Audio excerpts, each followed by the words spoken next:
Sveiki gyvi! O žinote ką? Rytoj oficialiai prasideda vasara. Tad mes tiesiog nenustikdami džiaugsmų skubame pasidalinti akademinio pasaulio naujienomis ir skubėti švęsti nesustabdomai artėjančių atostogų. Tad taupome saulės vonių laiką, nes šiandien laidoje matysite akimirkas iš ICM universiteto idėjų sodo atidarymo. Sužinosite, kaip atrodo virtualūs instrumentai biomedicinoje, o reporterė Šarūnė primins apie viešnagę Europos parlamente ir kalbins daktarę Laimą Andrikienę. Tačiau dabar šis tas labai trumposios akademinės naujienos. Lietuvos statistikos departamentas, remdamasis Švietimo informacinių technologijų centro duomenimis, praneša, kad 2013-2014 mokslo metų pradžioje šalies mokymo įstaigose mokėsi ir studijavo beveik 600 tūkstančių mokinių ir studentų. Tai yra 26 tūkstančiais mažiau nei praėjusiais mokslo metais. Kauno senamiestyje įvyko oficialus Vytauto didžiojo universiteto menų fakulteto atidarymas. Fakulteto patalpas teatralizuotai pristatė VDU vaidybos studentai, atidarymo metu veikė Matthew Andrew paroda Mimesis. Sveikinimo žodį tarė VDU rektorius profesorius Zigmas Lydeka ir Kauno meras Andrius Kupčinskas. Jau nuo rudens į daugiau nei 1500 kvadratinių metrų išskirtinės patalpų kompozicijos pastatą įsikels naujos studijų programos, tokios kaip muzikos produkcija, taip pat čia vyks kūrybinių industrijų, meno kuratorystės, menotyros, naujųjų medijų meno programų paskaitos. Šiaulių universitete vyko konferencija skirta Kristijono Donelaičio 300-osioms metinėms. Jūs dar neįtikėjote, jog Kristijono Donelaičio kūryba gali būti įdomi ir tik mokyklose bruktas klasiko įvaizdis viską sugadino? Dėmesio į ekraną.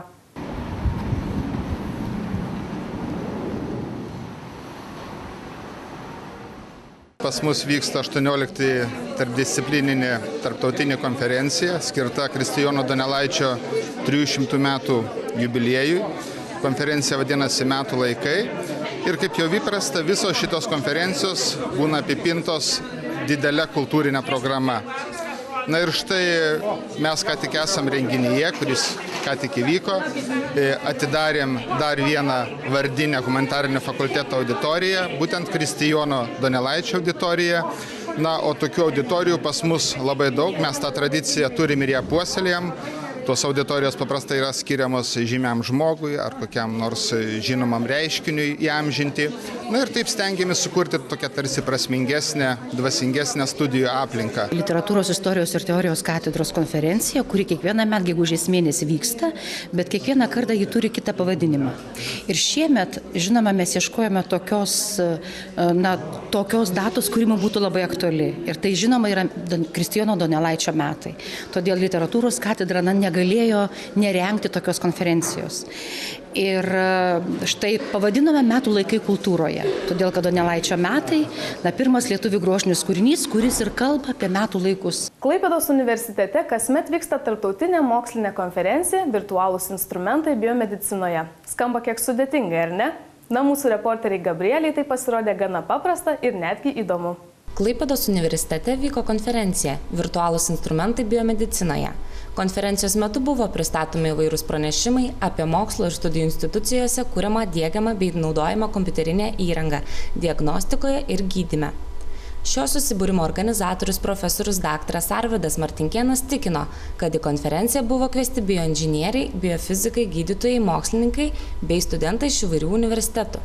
Šiandien mūsų konferencijos tikslas pasidalinti naujais mūsų darbais, naujais atradimais, naujomis technologijomis, kurias vykdo tiek Klaipėdos universiteto studentai kartu su mokslininkais, tiek turim stiprias grupės iš Lietuvos sveikatos mokslų universiteto, iš Kauno technologijos universiteto, iš Vilniaus universiteto, Vytauto didžiojo universiteto.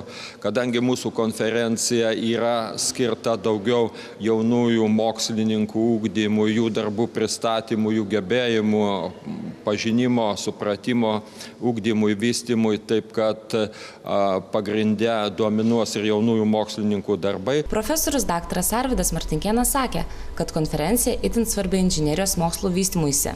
Tai svarbu bioinžinerijos mokslo vystymuisi, nes, žinot, paskutiniais metais ypač daugėja sumaniųjų technologijų panaudojamas sveikatos technologijose, bio įvairių protezų, bio įrenginių, kurie pasižymi būtent nervų valdymu. Tai yra galūnių dirbtinių panaudojamas būsenos, operatoriaus būsenos tyrimai, ypač svarbus. Mes čia šiuo metu irgi pateiksim pranešimą apie kelto jūreivių sveikatos būklės ir nuovargio sąsajas būtent reiso metu. Konferencijos pranešėjai sutiko pasidalinti savo pristatomais pranešimais ir jų nauda.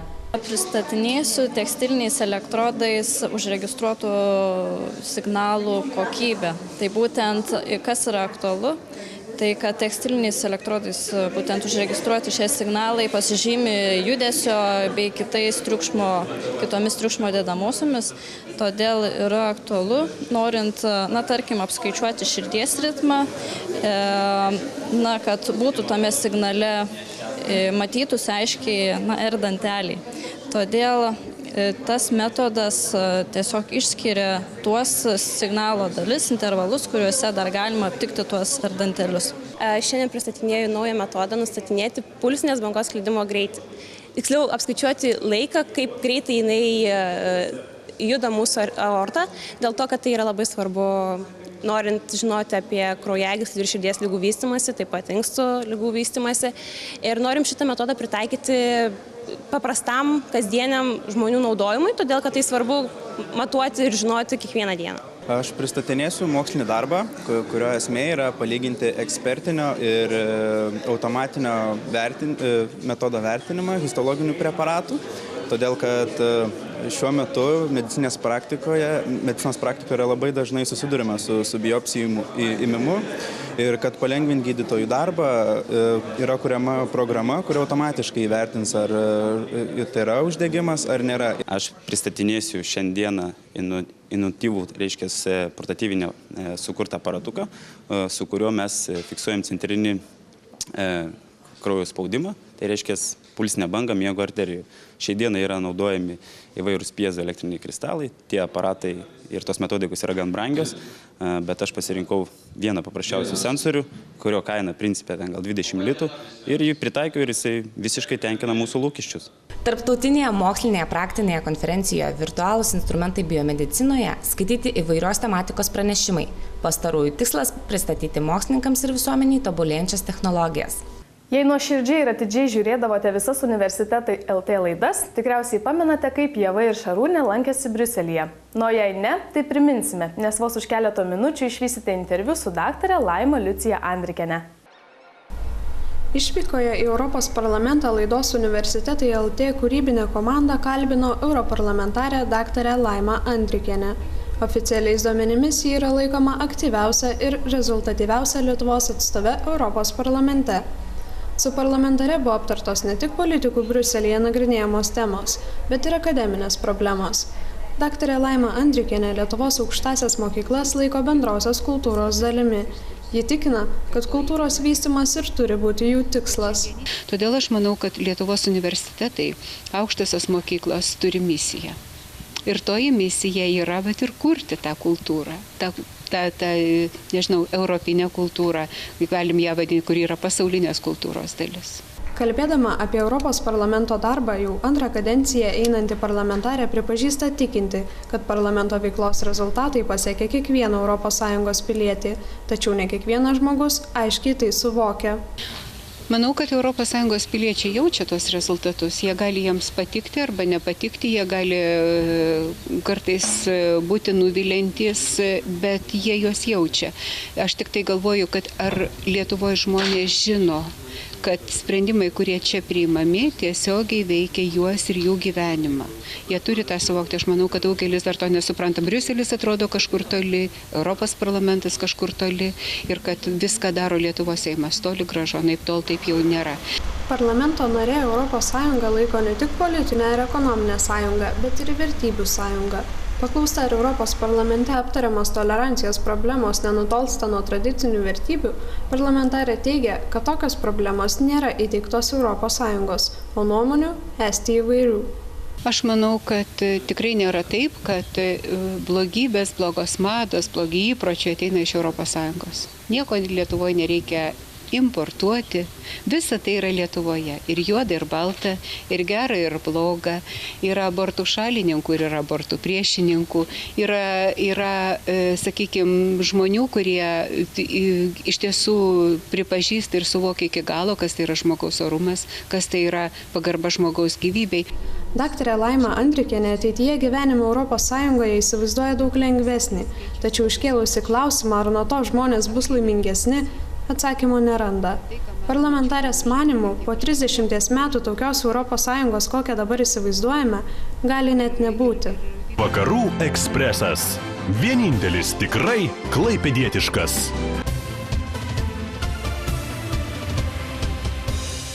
ICM vadybos ir ekonomikos universiteto studentai atgaivino Vilniaus bazilijonų sodą. Tad kaip dabar atrodo ši miesto erdvė ir kas joje pasikeitė, išvysite jau visai netrukus. ICM universiteto studentų atstovybė po ilgiau nei 2 metų atkaklaus darbo sukvietė Vilniečius ir sostinės svečius į naujos erdvės miesto centre atidarymo šventę. ICM vadybos ir ekonomikos universiteto kieme įsikūrė idėjų sodas. Į naujos erdvės sutvarkymą investuoti 75 000 litų.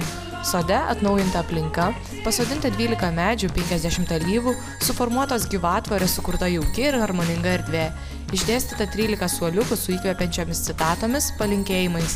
Atidarymo šventės metu, kaip sodo atkūrimo simbolis, pasodintas ąžuolas, o į žemę įkasta dėžutė su vilniečių studentų idėjomis ir laiškais ateičiai.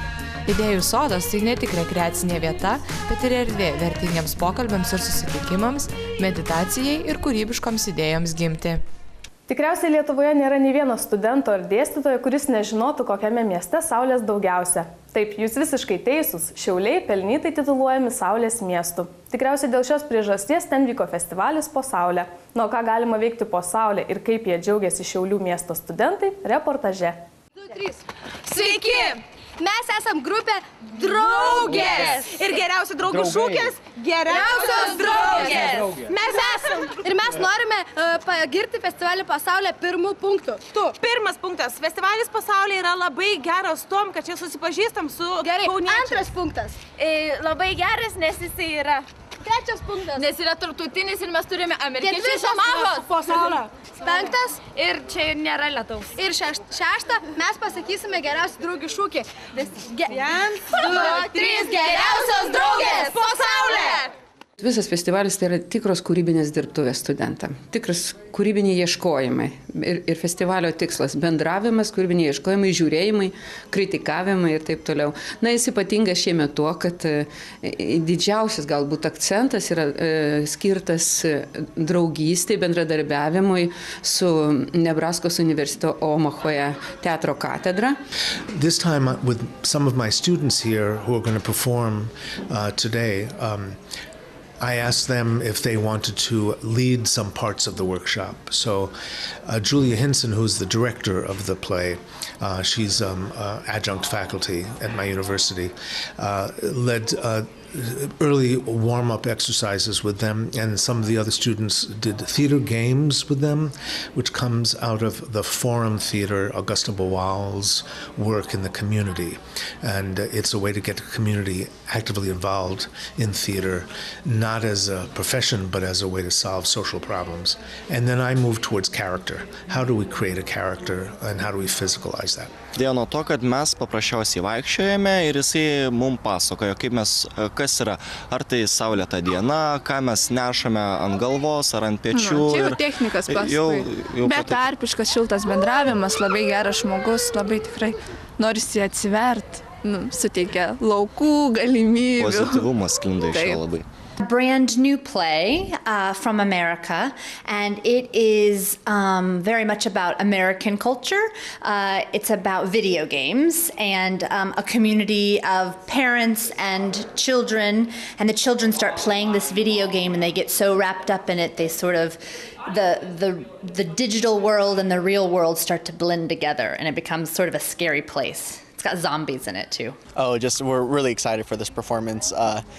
We've done a couple shows in America, in our hometown in Omaha, but just being able to take a show halfway across the world and show it to people we've never met in a country we've never been to is just amazing. It's an amazing experience. Keliauti ir dirbti. Ar kas nors gali būti geriau? Į šį klausimą mėgino atsakyti mūsų pozityvioji reporterė Sandra, kuri šiuo metu jau svečiuojasi Jungtinėse Amerikos valstijose pagal Work and Travel programą. Tačiau prieš kelionę Sandra nusprendė ir jums papasakoti, kaipgi įgyvendinti šią studentišką svajonę. Studentai norintys padirbėti Jungtinėse Amerikos valstijose bei iš arčiau susipažinti su Amerikos kultūra turi puikią galimybę tai padaryti. Šią unikalią galimybę suteikia kultūrinių mainų bei darbo programa Work and Travel USA. Programos metu studentai gali net iki 4 mėnesių legaliai dirbti Jungtinėse valstijose bei 30 dienų viešėti Amerikoje pasibaigus programai. Naujajame Džersyje Eivalono miestelyje dirbusi studentė Agnė tikino, kad kelionė į Ameriką viena geriausių jos gyvenimiškų patirčių. Mergina pabuvojo New York'e, Los Andžele bei daugelyje kitų valstijų ir norėtų dar sykį grįžti į Jungtines valstijas. Labai smagu ir tu pamatai visai kitą gyvenimą, visai kitą kultūrą. Tu pamatai ne tik tą gražiąją pusę, kurią pamatytum tiesiog keliaudamas ir būdamas turistinėse vietose, tą tokią turistinę Ameriką, bet tu praleidi 3 mėnesius, 4 mėnesius tarp žmonių, kurie ten gyvena visą laiką. Tu matai, kaip jie gyvena, ką jie veikia, koks jų paprastas gyvenimas. Pasak Pasaulio lietuvių centro programų koordinatorės Gintarės Malukaitės, kelionė į Ameriką ne tik gerina anglų kalbos žinias, įgyta patirtis puikiai pasitarnauja ir Lietuvoje. Tai irgi puikiai galimybė įgauti patirties būtent darbo, taip pat įgyti būtent lavinti anglų kalbos žinias, taip pat būtent taip po to pritaikyti savo karjeroje, būtent ir išsilavinimai tolimesniai būtent savo karjeroje Lietuvoje. Programos dalyvio Evaldo pasiryžimą keliauti į Jungtines valstijas paskatino noras iš arčiau pamatyti amerikietiškąją svajonę. Na, turbūt kaip ir daugelis žmonių, visada žiūrėdavau tos filmus, galvodavau, o čia Amerika, kažkas tokio, gal kažkada gyvenime ten nusigausiu. Ir tiesiog atsirado tokia proga, išgirdau apie tokią programą. Vienas iš mano pažįstamų net 2 metus iš eilės važiavo ir jie nesigailėjo to. Tai nusprendžiau ir aš tiesiog pabandyti, kodėlgi ne. O kai jau nusipirki bilietą, gauni vizą, kelio atgal nebėra. Vienas iš pagrindinių sunkumų, su kuriais susiduria programos dalyviai, būna terminai, per kuriuos reikia susitvarkyti reikiamus kelionių dokumentus. Dažniausiai, kad studentai vėlinasi būtent dėl datų, nes dažniausiai viską pasilieka iki paskutinės minutės. Tai mes pastebėjome, kad tai didžiausia būtent problemas, kurias taip pat būtent būna emocinės problemas, psichologinės problemos, kad tiesiog gal sunku bus, gal tiesiog dėl per menkos savo menkų anglų kalbos žinių, nepasitikėjimo savimi. Bet dažniausiai tai čia per viską galima pereiti ir būtent su tom susitvarkyti, bet sakau, viskas priklauso nuo studento noro ir viskas kaip ir manoma. Programai Work and Travel reikalingų dokumentų tvarkymas, kuris užtikrina saugų ir legalų darbą Jungtinėse valstijose, užtrunka nuo mėnesio iki 2. Didžioji dalis programos dalyvių sėkmingai išvažiuoja. Ankstesnės Universitetai LT laidas baigdavome džiugiu šūksniu valio. Šiandien atgaivinsime tradicijas ir aiškinsimės, kas šiuose apdovanojimuose tapo metų renginiu. Sušukti valio galime net dėl keletos priežasčių. Klaipėdos universiteto studentai pasiekė Kristijono Donelaičio profilio karpinių rekordą, kuris jiems atnešė pergalę ir valio apdovanojimuose. Renginys Pasiųskite Kristijono Donelaičio skrajutę Klaipėdai laimėjo nominaciją Metų renginys. Renginio iniciatorė Roma Bončkutė neslėpė, kad netradicinę renginio formą pasirinko tam, kad pritrauktų kuo daugiau jaunų žmonių. Renginys buvo organizuojamas Kristijono Donelaičio 300-osiams metinėms paminėti. Literatūros katedroje dirba daug pedagogų ir mums pasisekė, kad režisierius Gediminas Šimkus vadovauja mūsų 3 kurso lietuvių filologijos ir režisūros studentams, yra pagrindinis jų vadovas ir jam norėjusi, kad renginys būtų labai gausus. Kad ne taip kokia menka konferencija, menkas paminėjimas, bet kad sueitų daug žmonių, kad būtume pamatyti, kad mes egzistuojam ir dėstytojai, ir studentai, ir visi labai džiaugiamės, kad turim Donelaitį ir mokam apie tai kalbėti. ir kad netradicinės formos, nes jau dabar kiek teko pabūti įvairiuose renginiuose, tikrai visi stengiasi prie Donelaičio prisiliesti kaip nors kitaip. Organizuojant renginį iškeltas pagrindinis tikslas – kuo originaliau prisiliesti prie Kristijono Donelaičio, skatinant jaunus žmonės juo domėtis.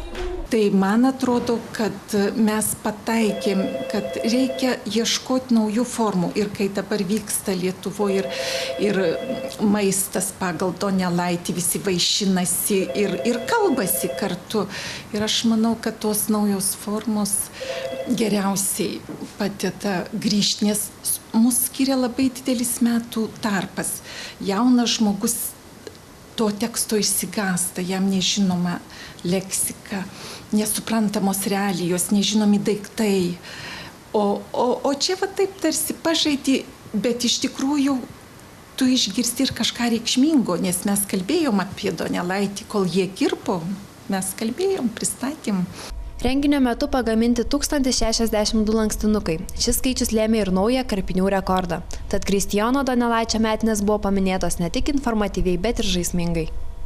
Tai buvo viskas, ką mes jums ketinome parodyti šią savaitę. Nepamirškite, jog savo darbais ir kūrybiniais užkulisiais dalinamės Facebook'e, o laidas ir reportažus galite išvysti mūsų paskyroje YouTube. Nuo laidos kartojimai eterėje 9:25 pirmadienį ir internete adresu www.tv3play.lt. Gražaus likusio savaitgalio, o rytoj nepamirškite pasveikinti savo tėčių. Iki kitų susitikimų.